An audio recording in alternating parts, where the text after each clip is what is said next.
My belief is that my faith is still spiritual.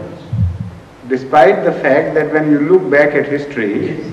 up till now, you find that your faith has failed to produce Yes. what it claims to produce. So somewhere something is wrong. It's either me or not. So that is what I am telling you. In such a situation, if you are true to yourself, either don't believe in what you are believing or reject that faith which speaks of something else and does something else. The most important thing is for one to be honest. As I told you yesterday or the day before, I don't remember, the most important thing to which the Holy Quran draws one's attention is this, that you have to be true. If you are true to yourself, even if you are not true in relation to the truth itself, you have an internal truth, still Allah will forgive you. But even if you are born in truth and you are not true to yourself, you will not be pardoned by Allah. You will be taken account of. You will be brought to books. So you have to be true to yourself. That is most important. If you find your faith to have failed in its claim and or is inconsistent, then you better desert that faith. I'm asking this. The other time, my neighbor was under my tabligh. He is a white man, very big man. I was in So why are you cheating the poor man? I was in my garden. He came up rushing from inside his house Yes. with a paper. Just waving his half his Mr.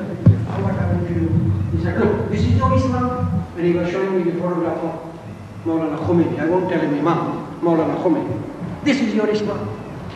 Now what I had to tell him? What did you say? I said, no, this is not. Yes, correct. I'm still better than being burned on the stake, you see. I told him this, that this is not my Islam. So He was not convinced. He asked me, what is your Islam? Then I started explaining and he ran off. He said, no, I can't understand all that. 5 times a day your prayer and all that. He ran off. So that is the point, you see. Have we failed the faith or faith has failed us? do you want me to run off?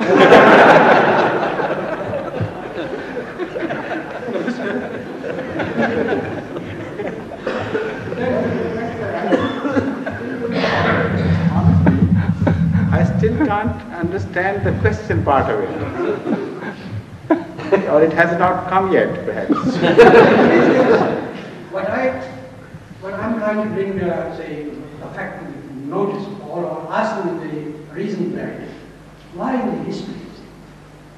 We have not been able to produce. History is action of men. History is not the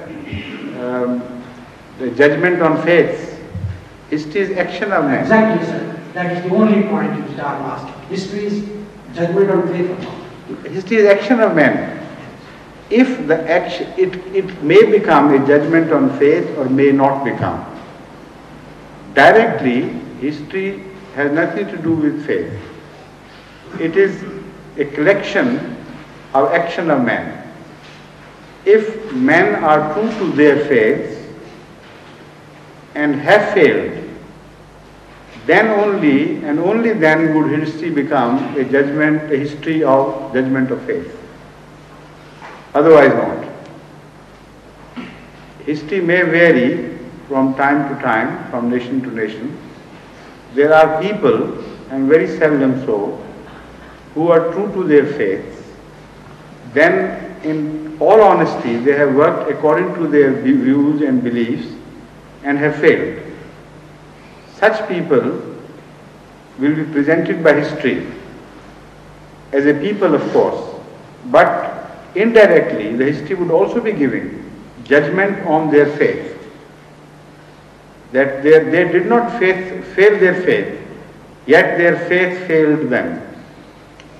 On the contrary, you may come across such people who had a faith, who rejected their faith in all practical values, in their life, in their pursuit of ideals, the faith lied in different direction and the ideals which they really pursued lay in different directions. And they also failed. That history also would be the history of action of such men, but indirectly, through inference, you can say that history is passing judgment that their faith might have been good, but they never tried it. History won't say that faith was positively good, which was abundant, this is why they failed. History will only be neutral in this respect, that while they had not acted upon their faith, so we cannot reject and censure their faith. That will be the only verdict of history. There is a third possibility. If people are true to their faith and they act upon their faith and they succeed dramatically, they bring about fantastic revolutions, that history will also be a history of the action of the people, yet it will be directly bearing a witness, a testimony, that their faith was positively something highly productive and was on the right side, at least to the extent that that faith helped those people to rise to great heights, while previously they were nothing in the world, in the Committee of Nations. For instance, the history of the Arabs, just prior to the time of Hazrat Muhammad Mustafa Sallallahu Alaihi Wasallam and during the time of Hazrat Muhammad Mustafa Sallallahu Alaihi Wasallam and a few hundred years after. That will be a history of the Arabs to begin with, but it will also show that those Arabs were transformed after accepting a faith and acting upon that. And the history of the later part of the same Arabs, or an enlarged Muslim empire, let's say, would give its verdict through the actions of the people who followed them, that when once they had decided or had inadvertently deserted their faith, then they began the downhill course, which is still observed.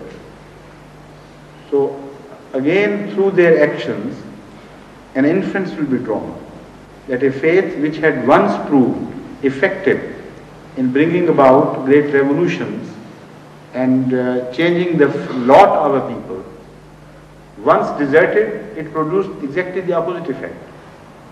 So there the entire credit would go to the faith and the entire discredit would go to the people. So history can give you different verdicts. Initially and basically, it is the history of the activities of human beings.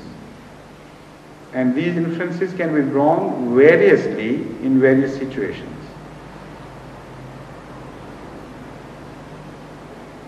Yes, please. After a very long, you have decided to ask a question, eh?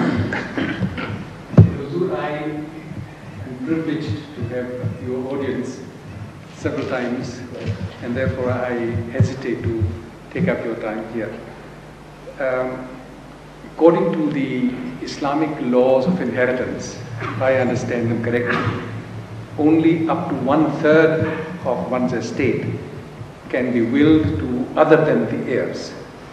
And out of that 1/3, one cannot will anything to any one of the heirs. Under modern conditions, when a wife survives a husband and the children are grown up, especially when they are living on their own, one finds that the widow is very reluctant to accept any help from the children, and our own share of the inheritance is normally very meager. Would it be permissible to make some provision so that the wife can continue to maintain a standard of living which would be in keeping with the assets or the estate that the person has left? That provision is already been provided. The room for such a provision is already provided under the system of dowry. can increase the diet.